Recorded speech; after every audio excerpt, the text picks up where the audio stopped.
She survives not because she is unafraid, but because someone still needs her.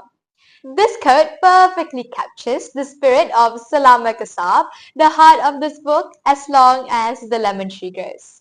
But before we indulge ourselves into this book, let me introduce myself. A very good day, everyone. I'm Shivani Kumaresan, a proud student from SMK Ulu BERNAM, Bagandato, Perak. And on this wonderful day, I would like to share with you a book that captured my heart the moment I opened it. The book in question, As Long as the Lemon Tree Grows by Zulfa Kadir. Without further ado, let's dive into Zulfa's spellbinding masterpiece, shall we? This book takes place in Syria during the Civil War. Amid the chaos, we meet Salama Kassab, a young woman whose courage refuses to be broken. Salama has went through a lot in her life. Her mother was killed in a bombing. Her father and brother were taken away by the military to be tortured. And the city that once echoed with laughter had now been replaced with screams and desperation. The only person she believes she has left is Layla, her best friend and her sister-in-law. Salama works in a hospital, and every single day she witnesses children clinging to life. She dreams of taking Layla and her unborn child away from this misery, but she is torn because she loves her country so deeply, she cannot describe whether she wants to stay or leave. Eventually, with the presence of Koef, her delusion, Salama finally comes to a decision on leaving her motherland to go to Germany.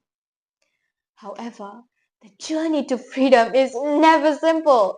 Salama needs $4,000 to get on that boat. But the thing is, she barely has $2,000. With no other way out, Salama had to sacrifice all her mother's gold just to ensure their escape. Until she meets Kenan, the boy with vivid green eyes who says what their country is going through is just revolution. Now she must convince herself and also Kenan to get on that boat. Until everything changes. On one fateful day, Salama invites Kenan to go to her place. And while Salama was speaking to Layla, Kenan suddenly asks her, Salama, who are you talking to? There's nobody there. In that moment, the truth shatters her reality. Layla, the only person making Salama smile throughout this whole civilian war, had just been a delusion. Layla and her unborn child had died from a shooting 7 months ago. And Salama, she just forgot.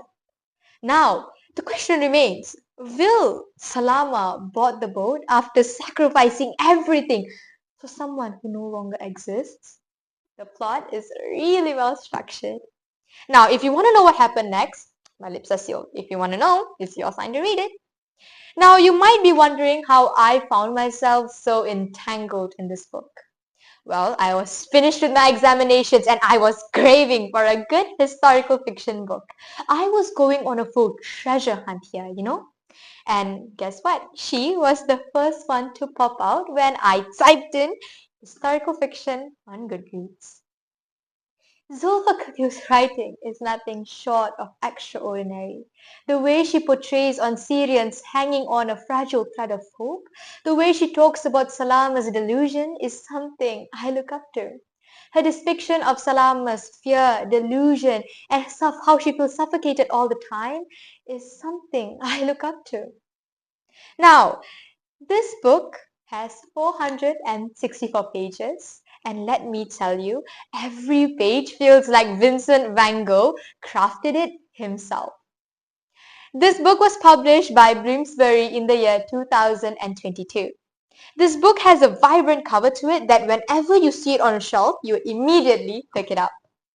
Now, I got this book for 50 Malaysian ringgit and come closer. This book was the best 50 Malaysian ringgit I've ever spent on a book. Now, through Salama's journey, I realized that as long as faith lives within us, even war cannot erase our humanity. Overall, I would give this book 5 out of 5 stars for its gut-wrenching and emotional lasting impact. You might be thinking I'm overreacting on that emotional gut-wrenching part, but let me tell you, after reading this book, it would leave a scar and you would not even notice.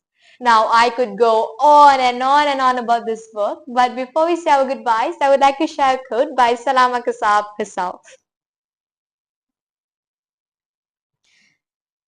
It reminds me that as long as the lemon tree grows, hope will never die. Now, thank you, ladies and gentlemen, for being such a compassionate listener. Now, enough chit-chatting, let's coffee. Cheers, everyone. Yours truly, Shivani Kamarasan.